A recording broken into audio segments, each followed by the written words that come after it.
South Carolina's Field, Forest, and Water podcast. Digging into agribusiness, South Carolina's $51 billion industry. Our podcast is a production of the Student Aggie Media team. Today's guests are from McCormick County EMD, and we'll discuss the unique challenges of serving rural communities in the time of emergency. And now, your hosts, Casey Connolly and Elizabeth Weiss. Hi, welcome to today's edition of Field, Forest, and Water. My name is Casey Connolly, and this is my co-host, Elizabeth Visa. And today we are here with two very important people, Miss Sherry Domis and Miss Sierra Fowler from the McCormick, South Carolina Emergency Services. And they're here to talk about with us a little about what they do in their day-to-day and how that might pertain to agriculture. So could y'all just give us a little just overview of what your day-to-day looks like? I work as an EMT. That means I provide basic life support skills, and most of my day is spent on an ambulance. If I'm not running calls, taking care of patients, then I'm usually doing stuff at the station. We have station duties and checkoffs and things like that we got to make sure as far as equipment and inventory. So that's usually what I do. And what about you? Do y'all have the same job or? We sort of kind of do. So I am the McCormick Emergency Service Director, and I'm also a paramedic, and I also handle a lot of the emergency management there. I do more of the office work, administration stuff, than handling discipline and everything like that. I do get on the truck sometimes as a medic and help with patient care. And I will get out there and help them when it comes to checking off the trucks and stuff like that. So they're almost similar. But the paramedic is more of an advanced life support, where hers is the basic life support. So y'all are who we would see if we called an ambulance and needed help. Absolutely. Okay. And for those new to the world of emergency services, what kind of training do y'all have to be able to fulfill your job titles? For mine, you have to be a paramedic for the director department. So I've had to have how many hours? I think it was almost 2 years of school for paramedic. I did start out as an EMT first. You have to do that first. And then I decided that paramedic was something that I wanted to do. So I do have training in that. I also have a little bit of training in the emergency management that we had to do. And it was a lot of certificates that we had to go through and get through FEMA. Wow. What about you? For me, like I said, EMT, so that requires a schooling of about 3 to 5 months. I went to Piedmont Tech, and it was about 4.5 months long. And we also have to be certified through the National Registry of Emergency Medical Services. So you do get a degree, I guess we'll call it a certificate from the college you go to, and you also are registered through the National Registry to practice your skills. Wow. So we were talking to y'all a little bit before we came on here, and it sounded like the way you were talking is there's different positions within this umbrella of emergency services. So what would a few examples of those be, if not riding in the back of an ambulance like we know? Would you like me to start at the bottom and go up, or? Just a few, I mean. It starts off as emergency medic, like a first responder, which is typically, for us in McCormick, it's the firefighters. They either have like first responders, some of them have their EMT. Right. But and then it's EMT. You have the option to get an advanced EMT, which allows you to do soft skills in between a basic and a paramedic. Paramedic, and that branches out. We have fire, dispatch, and then we have Sherry and the deputy director Rodney Free. They do they're the backbone. So y'all have your own category. Yes, they're the backbone. We're the hands. So, all right. Yeah. So you mentioned that your job isn't all like going out into the field, that sometimes during emergency situations you have to be in the office. Can you describe that part of your job a little bit? That's pretty much the emergency management part of it. So anytime that there's a disaster, or like Helene, the hurricane, we have an emergency operations center in our station. That's done by South Carolina EMD. So once it gets activated in for the disaster, we have to stay in that center until we're actually released by the state. Wow. So like for Helene, we were in there for almost 10 days straight. So I never got to see outside of the EOC part. But other than that, that's pretty much what we do. What would you say is the longest that you've ever had to stay there? Was it Helene? It was Helene, and I think we were activated, I think, for 8 to 10 days in full activation, and then I think we backed off a little bit, but we were still there for 12-hour shifts for, I think, probably, 2 weeks after that? Yeah, for you, Wow. it was 12 hours on and then 12 hours off. For Yeah. us, it was 24 on, 24 off. What That would had you to be say y'all's top priorities would be during a situation like that? Our top priorities would probably be making sure that the county has exactly what they need, and getting fire and them taken care of, and the citizens of McCormick taken care of. Yes, ma'am. Apart from running calls, we had the duty of making sure the community had food, water, supplies, the basic necessities that were cut off to them because there was no way for them to get those things. We had separate people, employees who would take time from off the trucks to go deliver supplies, oxygen. Yeah. That was a big factor in that, is making sure the at-home patients had medical supplies, because without them, a lot of the people in the county would have not been well off. So we had hands in everything. A lot of it was making sure that the ones that were on oxygen with their portable actually had power, and trying to get that taken care of before a lot of other people. Also, we do have a nursing home in McCormick County that we were actually trying to take care of as well. Wow. I've never thought of it like that, like the people on oxygen. That's really interesting. Even down to people needing to come to the station, or us taking them the ice just to keep their diabetic medicines on Yep. coolers, Mm. because there was nothing. Big and small, we were doing. Y'all were it doing all. everything. Yeah, we are. So while y'all were out there running around, it sounds like there had to be some kind of like one crazy story or one person who you're like, oh, Hurricane Helene, that's right, that person. Is there anybody or any story that you could share with us today?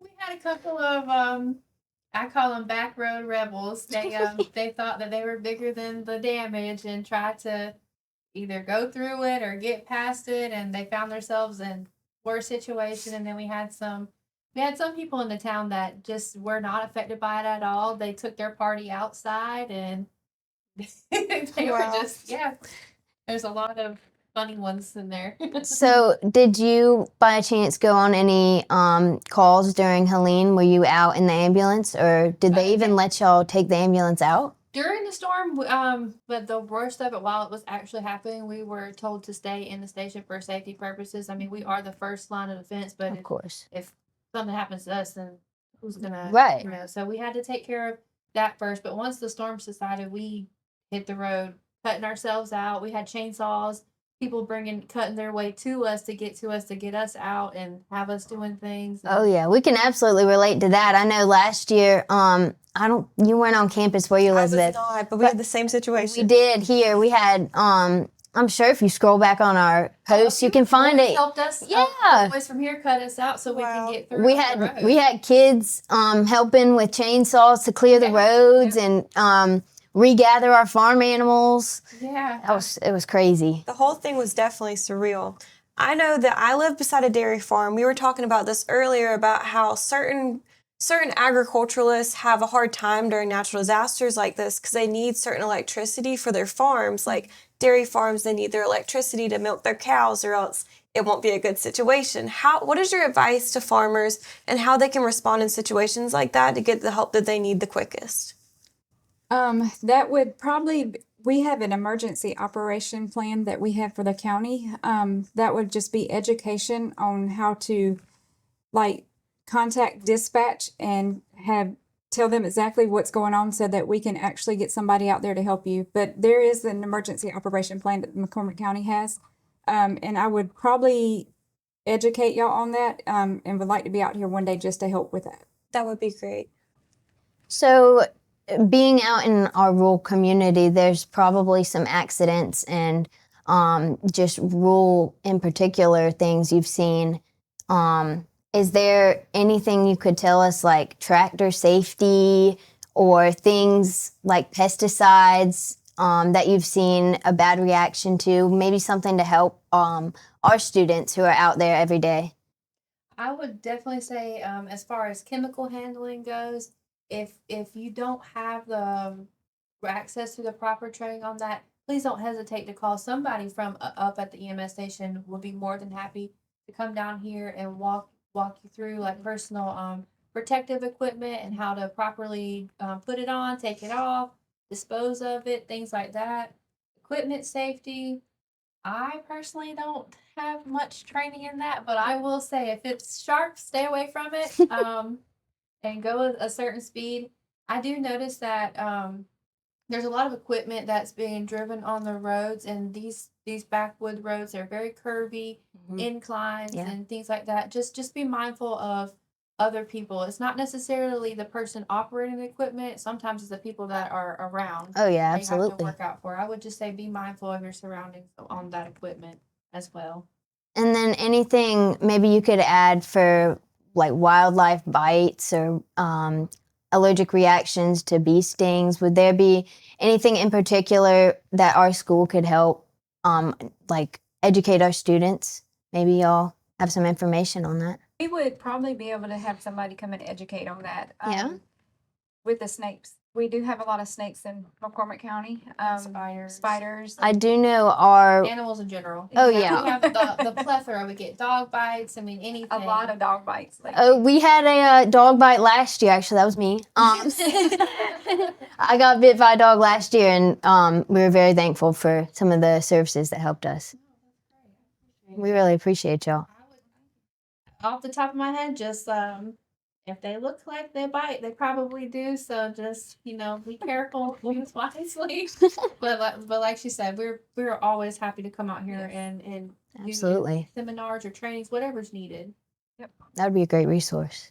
Going back to the agricultural side of things, in agriculture, we have a lot of new technologies such as drones that we use for like integrated crop management and stuff like that. How do y'all use drones in your department to help you get the most use out of your resources? we do have a first responder that has a drone, and he will come out. Usually we call him out for search and rescue for patients that have, or let me rephrase that, people that have gotten lost out in the woods or anything like that. He will come out and help with that. But as far as the drones, us having them, we don't have them, but I think we're likely to probably get some, because I think we've looked up some grants to see if we can get some of those. Wow, nice. And we do have access to one. It's just, if you need us, call us for whatever reason. If not, we can find somebody that has it. Yes, Right. ma'am. If you're looking for an animal or a person, call us. Yeah. So I'm sure y'all have, I mean, y'all's jobs are tough. You see some tough things every now and then. It's not all sparkles and yay. But is there something in your life that pushed you to do this? Is there something that this happened and you don't have to share that, but maybe just something you want to prove to yourself and your work? I chose to do this job out of pure spite at first, if I'm being completely honest. I had a close family member, very, very close, pass away, and I felt very useless. And for a while, I kind of had a little bit of resentment, honestly, for the EMS service that came. I felt, I just was trying to place blame. Of course, right. So I joined this place out of spite because I've said I'm gonna do what they couldn't do, and it humbled me to my core. I realized that I was brought here for a totally different purpose, and I've been blessed by God for sure. I couldn't imagine myself anywhere else. That's Wow. great. Yeah. Or even just through schools, like a class you took. Well, Interesting. It's funny. When I was younger, I used to work for a cardiologist. And, Really? Yeah, I did. And I remember the first cardiac arrest that I ever seen was in the office, and the paramedics came and was working the patient, and I knew right then that's what I wanted to do, especially when I seen them get that person back. So, Wow. yep. That's And powerful. That's when I decided that I'm going to go for that. That's really But cool. I never thought that I would be this far into it. I actually love it, and I could not see myself doing anything else. Mhm. So whenever I'm talking to somebody about their career, my two favorite questions to ask is, first, what is the most fulfilling part of your job? And second, what is your least favorite part of your job or the most difficult part? Mine is when we actually see the patient at their worst, and then before we get to the hospital, they are doing so much better. So that's something that I love to see. What was the other one? What would you say is like the most difficult part of your job? Seeing death. For sure. Do they have resources for y'all to like kind of cope with seeing the things that y'all see and doing the things that you do? They do. We have a mental health girl that comes down and sits with us and talks to us. We're very big into that because we see things that normal people don't ever see. A higher frequency of that. For sure. Yeah, and a lot of times it's I was taught to take it home and not, think about it anymore. But there's a lot of times that you can't do that, so we have to have mental health come in a little bit and help us. Yes, ma'am. What about you? For me, the best part of my job is when my skills are enough, and then the worst part is when they're just not. It's just you will have to have those moments that you did everything you could, you did everything right by the book, and it just wasn't enough. So it's a give or take. That's where our mental health comes in at, because that's not really talked about a lot as for EMS, especially. I know for a lot of other agencies, medical agencies, there's a lot more involved into it, but it's not really that big. But here it's highly advocated for. Part of the reason why I chose to stay here and not go anywhere else. Yes, because the care is there. For sure. That's great. Well, we're really grateful to have y'all come down and talk with us today. This has been amazing. I'm glad that we got a chance to come out here to build more rapport with you guys. Oh, 'Cause absolutely. This is 1,300 acres, and when you need us, you need us, and when we need you, we're gonna need you. So I'm blessed. Thank you. One more question before we close it up. You did mention our school is 1,300 acres. It's a huge campus. So if we were to have an emergency that we had to evacuate, would there be anything our school would have to do different than, say, McCormick High, because of our 1,300 acres and we're right by the lake and we have on-campus resident students? No, because you're in the county. Yeah. It would be the same. Just evacuation and Come home. come grab us. Yeah. Alrighty, well, thank y'all so much for coming down and talking with us. This was our guest, Director Domas and Miss Sierra Fowler, EMT with McCormick Emergency Services. And that has been our today's episode of Carolina Field, Forest, and Water. And thank you so much for tuning in. I'm Casey Conley, and Elizabeth Visa. thank you.